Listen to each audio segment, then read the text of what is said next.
Damas y caballeros, queridos amigos, hoy también queridas camaradas y queridos camaradas, porque el tema de hoy es el Ejército de Defensa Territorial, el Ejército del Hombre Pobre.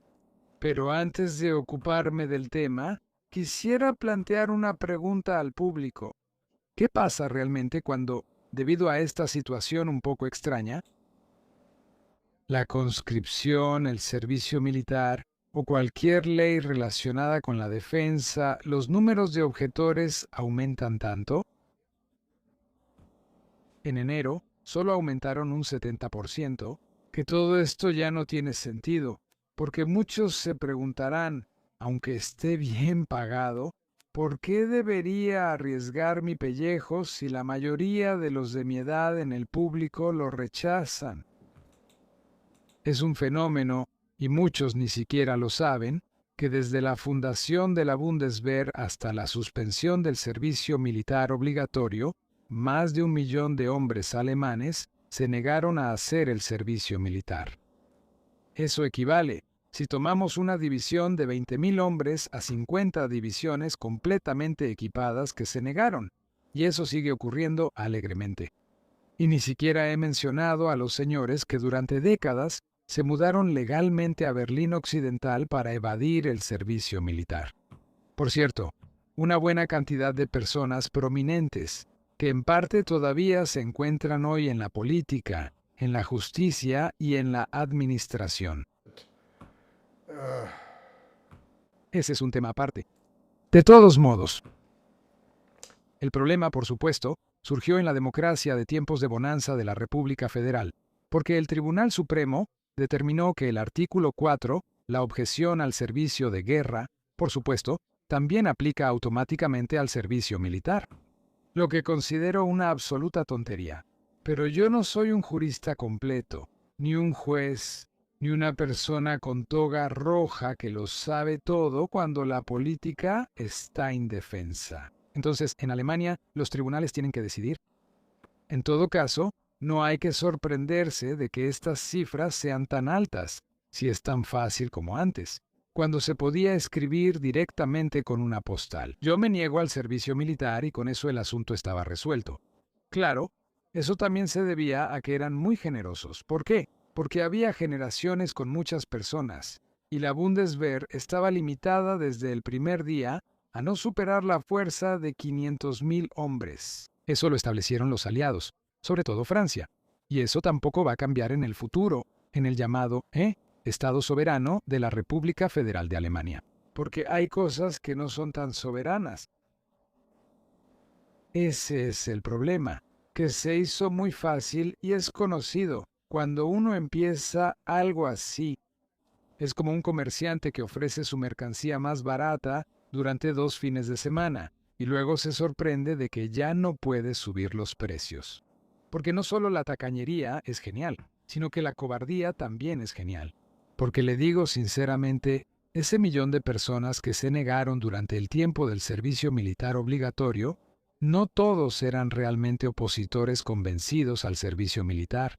Había un montón de evasores del servicio, de los cuales conozco a muchos de mi clase que también lo decían abiertamente. Ellos habrían ido si hubieran tenido que hacerlo, pero era muy fácil. Conocías a alguien y con eso el asunto estaba resuelto. Así que, para cerrar este tema, le digo abiertamente que veo grandes problemas acercándose para la sociedad. Porque por un lado, el gobierno habla de estar preparados para la guerra. Por otro lado, también está dispuesta, incluso a través de ONGs y otras organizaciones que reciben financiamiento, a apoyar la negativa al servicio militar activo o al servicio de guerra. Todo eso está a medias, es ambiguo y tendrá consecuencias, de eso estoy convencido. Y no serán consecuencias agradables para la mayoría del público, porque tarde o temprano, incluso el gobierno más extraño se dará cuenta de que no se puede seguir sin reglas claras y que el servicio militar obligatorio a la antigua tendrá que ser reintroducido con todas sus consecuencias. Ahora, pasemos al tema de por qué llamo al Ejército de Defensa Nacional el Ejército del Hombre Pobre. Para empezar, no sé qué son estos 6 regimientos de defensa nacional. De hecho, Tienen la fuerza de un batallón fuerte de la vieja escuela, deberían lograr algo en la guerra. Según mi opinión, fue innecesario crear una división de defensa nacional, que al menos le consiguió un puesto a un general de división y un estado mayor. ¿Pero para qué sirve eso? Simplemente hay que reconocer que el territorio de la República Federal de Alemania, con 30.000 defensores nacionales, actualmente no está ni mucho menos seguro, aunque los funcionarios militares y civiles de la Defensa Federal lo proclamen una y otra vez en voz alta. Simplemente no es así. Si uno observa el antiguo Servicio de Defensa Nacional, había 15 regimientos de defensa nacional con una fuerza de alrededor de 3.200 hombres, cada uno con 7 cañones, cazatanques, con 64 ametralladoras pesadas, con 64 lanzacohetes antitanque pesados, con una compañía de morteros con 18 tubos, tropas veteranas, 2 regimientos del tipo antiguo. Es más o menos a lo que equivale en este momento esta división de defensa nacional. ¿Y qué se supone que deben hacer entonces? Todo el mundo sabe cuántos objetivos sensibles hay en la República Federal y que no están protegidos en absoluto y que tampoco se pueden proteger. Uno simplemente tiene que imaginarse una escena de guerra cuando un enemigo serio se encuentra con un pelotón de seguridad o una compañía de seguridad de este Ejército de Defensa Territorial. Ejército de Defensa Territorial. Civiles.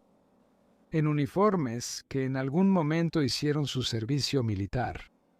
Yo también fui uno de ellos, el defensor de la patria que hizo su servicio militar pero luego se quedó en la reserva.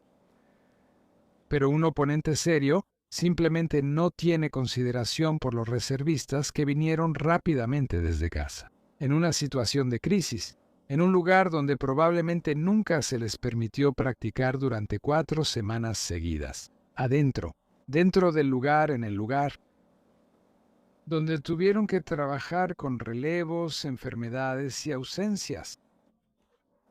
Nada de eso se practica, porque la guerra solo existe teóricamente bajo el concepto de preparación para la guerra.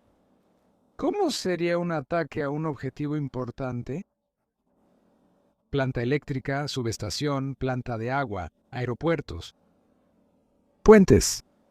A lo largo de las rutas principales de abastecimiento, donde la OTAN ha establecido sus rutas de suministro que atraviesan Alemania, con enormes puentes y acueductos, con acueductos que, si son volados, terminan todo de inmediato.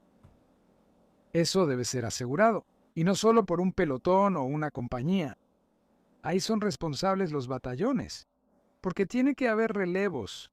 No se puede estar de servicio las 24 horas. Y un ataque de esta gente hay que imaginárselo de una manera muy diferente, no como lo haría el pequeño Fritzito. Son personas duras con experiencia en la guerra que vendrán, sin escrúpulos. Que, como en cualquier película de Hollywood, matan, ya sea por orden o porque les da placer. Tampoco vienen con uniforme. Algunos vienen disfrazados de civiles, de turistas, en un autobús. O vienen con su propio uniforme, porque se camuflan, como ha pasado en la última guerra y también después, una y otra vez, como una estratagema de guerra. Y eso con unos cuantos disparos y unos cuantos muertos, que ellos mismos provocan, inmediatamente generan el pánico necesario, el cual es necesario para poder destruir o tomar un objetivo muy rápidamente después. No tenemos reservas que puedan llenar esos huecos, las brechas. Eso no debe olvidarse. Le doy un ejemplo de la época de la Guerra Fría. Tenía un objetivo importante en la zona del Rin-Meno con mis batallones. Pero también tenía 2 expedientes de la Stasi, lo cual supe después. Y sabíamos que el otro lado, que había desplegado fuerzas especiales contra nosotros, porque era un objetivo muy importante, también habría venido con nuestros uniformes. Y también sabíamos que había alrededor de 40.000 agentes durmientes 40.000 llamados agentes durmientes que todos tendrían una misión solo para el día X. Y esos agentes durmientes todavía existen hoy en día. En ese entonces, después de la reunificación, la CIA estadounidense tenía una lista de estos agentes durmientes. El llamado expediente Rosenholz, que fue comprado, confiscado o lo que sea a la Stasi. Y la República Federal hizo todo lo posible para no obtener ese expediente. Con todos esos nombres adentro, muchas cosas ni siquiera se conocen. Quienes estaban involucrados como agentes durmientes, y claro que todavía existen hoy en día. Esos agentes durmientes que solo esperan poder cumplir su misión, y ellos ya han reconocido esas instalaciones desde hace mucho tiempo. Quizás sobornaron a personas que les dieron información sobre puntos vulnerables. Con dinero, hoy en día se puede lograr casi todo, o más bien, siempre se ha podido lograr todo, y siempre se ha delatado todo. Casi todo en la OTAN y la Bundeswehr fue delatado a la RDA, todo lo que se podía delatar, incluyendo nuestros nombres.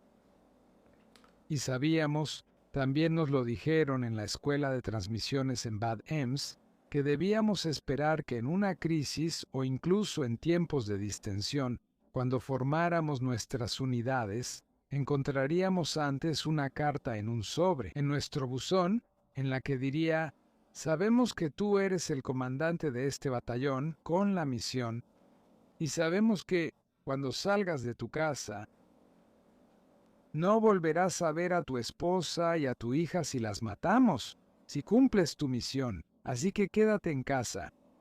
Eso es lo mejor para ti y tu familia. Eso fue la realidad, esa es la verdad. La verdad también es que asumíamos que de nuestros batallones, que tenían una fuerza real o una fuerza nominal de 880 hombres, podíamos contar con aproximadamente el 50%, el otro 50% que no viene por miedo, no viene porque no lo lograron, no viene porque también encontraron una carta en su buzón o. Hay innumerables razones. Eso significa que habríamos tenido que trabajar con la mitad del personal, y eso hoy no sería diferente. Aunque en ese entonces, por supuesto, también había estructuras de batallones y regimientos completamente diferentes. Eran unidades antiguas que existían desde hacía 20 o 25 años, batallones y compañías, los jefes, los sargentos mayores, los suboficiales, todos se conocían, se reunían entre ellos, luchaban en su tierra natal. Hoy en día, y esto no es un reproche para los miembros de la defensa territorial, a quienes quiero dedicar este video, así que no deben molestarse por ello, pero en realidad solo son mejores unidades de alarma, unidades de alerta de todas las ramas de las Fuerzas Armadas, de todos los tipos de tropa. Se ven todo tipo de prendas de cabeza, eso es hasta y todas las clases de edad, hasta los 64 años. Eso simplemente hay que reconocerlo así.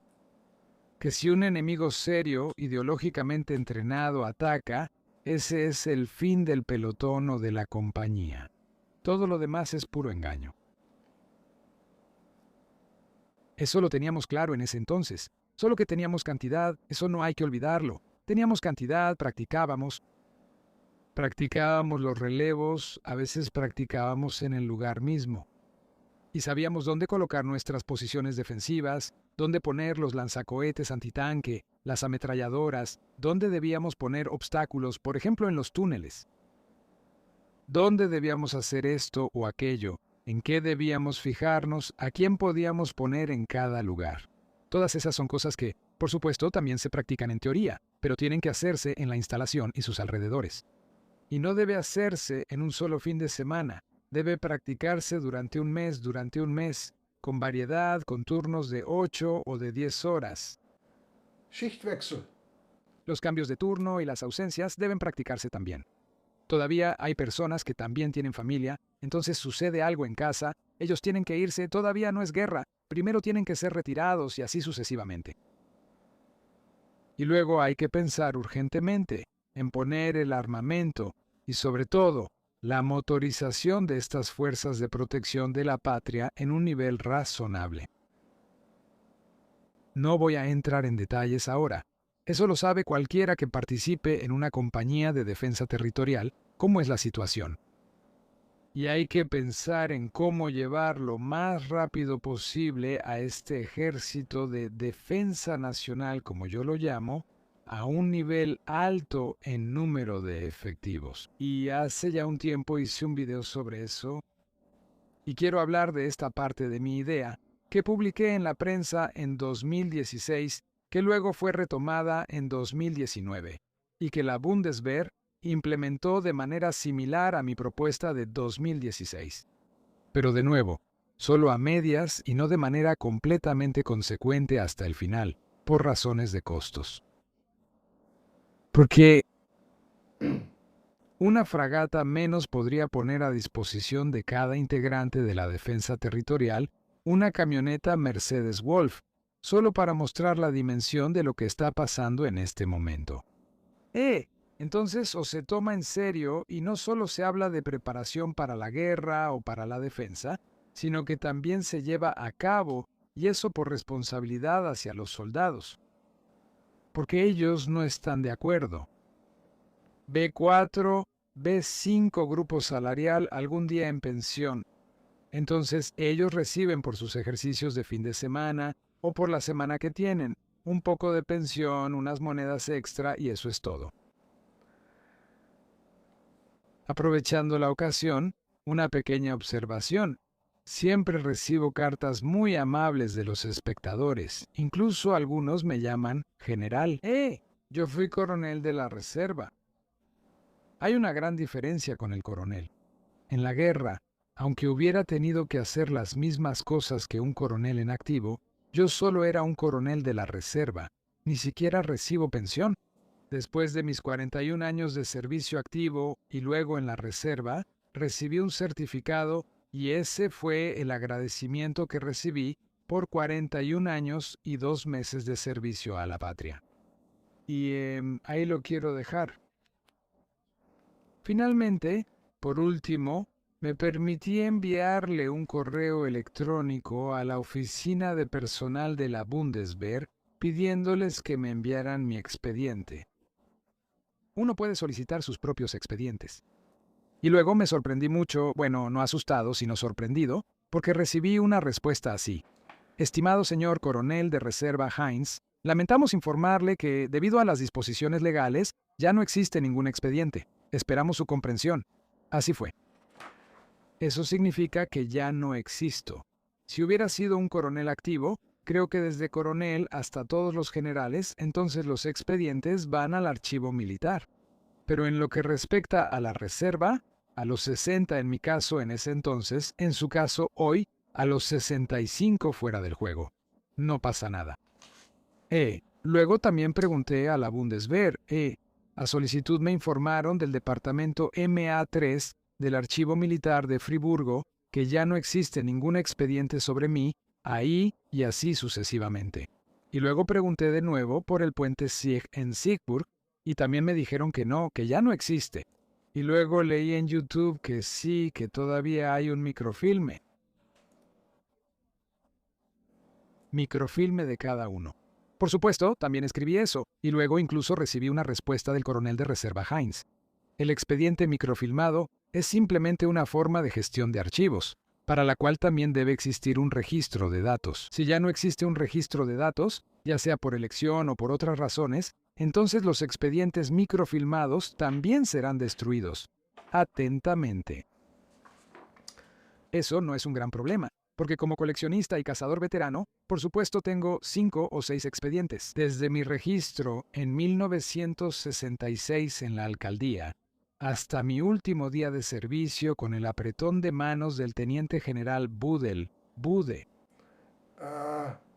y un almuerzo, por el que tuve que pagar 25 euros como despedida, lo cual fue relativamente gracioso, porque si hubiera estado en la alta dirección de Mercedes-Benz, probablemente me habrían dado un reloj de oro como despedida. Y en este caso, con la Bundeswehr fui invitado a Bonn junto con otros 8 caballeros. Nos dieron un almuerzo de 3 tiempos y cada uno tuvo que pagar 25 euros por persona. Eso es todo al respecto. Bien, ahora vamos a la parte que hice hace un año y medio. Mis sugerencias. ¿Cómo se podría poner al día al Ejército de Defensa Territorial? Sigo usando mi término para ponerlo al nivel adecuado. ¿Y qué se podría hacer para aumentar el atractivo? Para que todos los que realmente en estos tiempos difíciles y en la que la Bundeswehr, a pesar de todo, todavía, por parte de cierta juventud de partidos, no solo se considera superflua, sino que la defensa total se considera superflua y rechazada, pero aún así necesita apoyo. Así que échele un vistazo de nuevo. Me despido por hoy. Gracias por su atención y espero sus comentarios. Y si le gustó el video, también puede darle like o suscribirse a mi canal. Eso ayudaría un poco al canal y a mí. Como dije, no cuesta nada. En ese sentido, le deseo todo lo mejor y hasta pronto. Pero tal vez el siguiente concepto, que en mi opinión podría implementarse en 4 años, sería útil para establecer una defensa territorial seria y de alcance nacional. Para ello, Alemania se divide en 4 distritos territoriales de defensa: norte, oeste, sur y este. En ellos se establecerán 12 agrupaciones con carácter de regimiento, cada una compuesta por 3 batallones de aproximadamente 500 soldados por batallón cada uno, con 4 compañías de infantería ligera, 2 regimientos con borde azul del norte para Schleswig-Holstein, Hamburgo, Bremen y Baja Sajonia, 2 regimientos del oeste en verde oscuro para Hessen, Renania-Palatinado y Sarre, 3 regimientos del sur mostrados en amarillo para Baviera, Sajonia y Turingia, 2 regimientos del este en verde claro para Mecklemburgo, Pomerania Occidental, Brandeburgo y Sajonia-Anhalt. Además, por razones comprensibles, hay un regimiento reforzado delimitado en rojo para cada uno: Berlín, Renania del Norte, Westfalia y Baden-Württemberg. En términos matemáticos, esto da un total de 36 batallones ligeros de defensa territorial o 144 compañías con una fuerza total que, dependiendo de la organización, varía entre 15.000 y 20.000 soldados, también con su propio color distintivo del arma, el verde oscuro de la antigua tropa cazacarros, y como en esta propuesta, con su propia boina y distintivo. Con esta estructura regional, se tendría un ejército de defensa territorial que realmente merece ese nombre. Otra ventaja de estos 12 regimientos territoriales de defensa territorial: cuentan con un cuadro de instructores de soldados profesionales y temporales, y se organizan de tal manera que siempre haya 3, idealmente 4, unidades de regimiento completamente operativas. Están armados de manera diversa, motorizados para todo tipo de terreno y estacionados en conjunto. Con esto se aseguraría que en todo momento 12 batallones, 3 en cada uno de los 4 distritos territoriales de defensa, estuvieran disponibles de inmediato. Por supuesto, también más allá de la simple protección de instalaciones. Además, al darse de baja a los soldados y comprometerse a seguir sirviendo en la reserva a lo largo de los años, se crearía un ejército de reserva de infantería cada vez mayor, que podría ser utilizado de muchas maneras, también en caso de catástrofes, donde entonces solo la Bundeswehr podría ayudar de manera significativa. Ahora, para poder hacer realidad este concepto, además de la infraestructura que se creará en unos años, sobre todo deben crearse otros incentivos. Me refiero al dinero. Eso del salario inicial mensual está bien. Pero cuando el soldado que dejó el servicio es llamado como reservista, no se entiende por qué no se le paga como a un soldado activo de su mismo rango. Eso, por supuesto, también aplica para los que antes no sirvieron y que ahora son entrenados como soldados los fines de semana. Porque o los reservistas son verdaderos soldados, o solo son, como antes en la Guerra Fría, los pobres relegados del ejército de campaña. ¿Qué tal si se les ofrece lo siguiente a los soldados que dejan las unidades de defensa territorial? Si él o ella se compromete, por ejemplo, a servir en la reserva sin restricciones durante 4 años, él o ella se le paga la suma X libre de impuestos. Además, el reservista, sea hombre o mujer, cuando no está en servicio, recibe un salario mensual de acuerdo a su rango. Por ejemplo, 1/3 del salario mensual de un soldado activo. Y si es llamado al servicio durante los 4 años, por supuesto recibe el salario completo, de acuerdo a su rango. Esta regulación también puede aplicarse en menor medida a quienes fueron entrenados como soldados pero que antes no habían servido. Él o ella, al comprometerse por varios años al servicio, sin restricciones en la Reserva de Defensa Territorial, será recompensado mensualmente con una cantidad libre de impuestos que aún debe determinarse. Y si eso cuesta 100 millones al año o más, pues así es, porque para otros asuntos siempre se encuentra dinero, solo que en esos casos son miles de millones. Y las leyes se pueden cambiar o complementar, porque los políticos y el liderazgo militar deben decidir si Alemania tendrá una reserva eficaz, bien entrenada y equipada, o solo unos cuantos miles de personas muy decentes que pueden arriesgar su vida en una misión.